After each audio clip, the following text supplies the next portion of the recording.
Bacon hairs. The Han Chinese of Roblox. Bacon hairs have been the default avatar for 10 years, which is why they're everywhere. Give it another 10 years and we'll all be speaking Baconese. 看看罗布勒斯有多差。 I like these users. You can never tell what kind of mind sits under all that bacon. Is it a new player? A hacker? A critic of industrial society? Some bacon hairs have been playing for years, refusing to participate in the vanity of virtual dress-up. A truly Sigma mindset. Fake noobs. I hate fake noobs. You can always tell when they're fake too. I mean, who do you think you're fooling with those? The design for noobs originally came from the very first guests. That's right, before they were turned into this abomination, they were cute and colorful. Roblox eventually figured these avatars were too good, and that the guest experience wasn't shitty enough to justify signing up, so they changed it to match Roblox's avatar. Billions must sign up to choose how you look. Real noobs. These users are interested in customizing their avatar, but are too stupid to buy Robux. Most of them are very young and still working on their English skills. Their free items have spawned a few iconic looks, such as the Chad, the Brad, and the Stacy.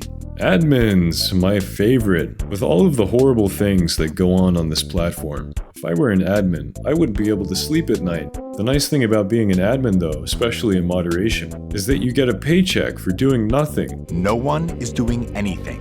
A lot of admins watch my videos. Some are even paid to look at my social media. From what I've been told, I'm very well liked at this company. Look at how happy this admin is when someone mentions my name. What do you think about Ruben Sim?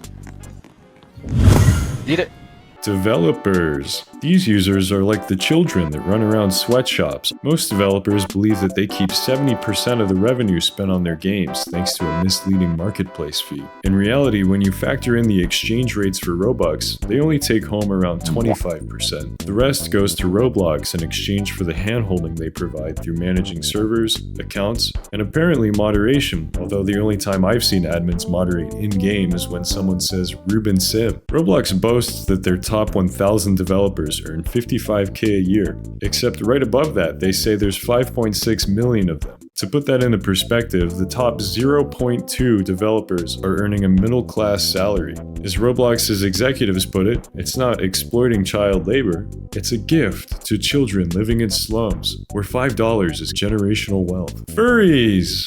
Whoops, how'd that image get in there? Fun fact about furries. According to a pro-furry research group, 95% of them consume furry porn. That's not just 9 out of 10, that's 19 out of 20.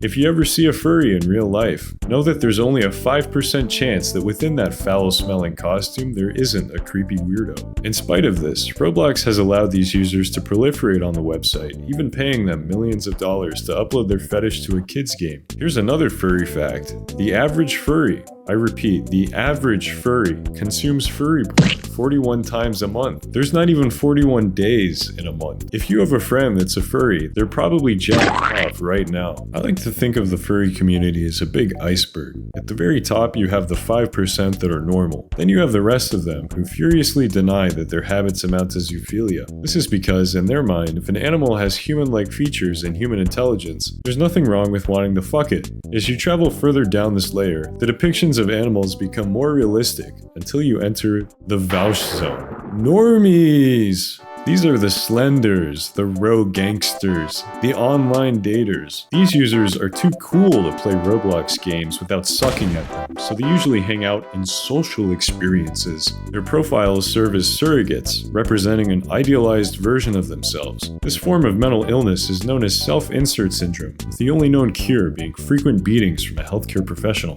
These users are very easy to piss off. All it takes is calling them poor in front of their Roblox GF to be doxxed, swatted, and sent pizzas in 30 minutes or less. Military role players. The age-old pastime of military roleplay. Modern, classical law enforcement. Now come towards my voice!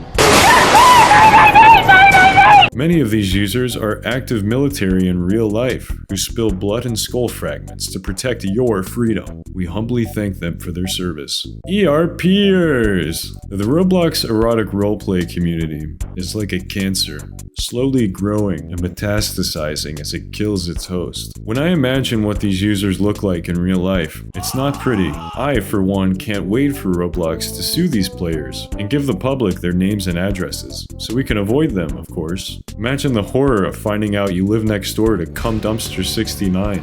Trolls! God sent me back down. One of the most serious, mature, and sophisticated class of users. They deploy hacking, social engineering, and sheer brute force to piss off as many people as possible. One of the most famous Roblox trolls was Julius Cole, a verified genius with a measured IQ of 140. He was even spotted at RDC one year. Haha, just kidding. Arthros. The uncanny valley of Roblox. Arthros are what you would call new gens, who have drank the corporate Kool-Aid and embraced Roblox's identity as a metaverse. Arthro users are typically grown adults whose advanced age impairs their vision to the point where these avatars don't look like shit. Rugrats. Aww. These infantile users can usually be found in games like Brookhaven, trying and failing to roleplay, or Pet Simulator, developing childhood gambling addictions. These users are prone to emotional outbursts and destructive temper tantrums. Come here!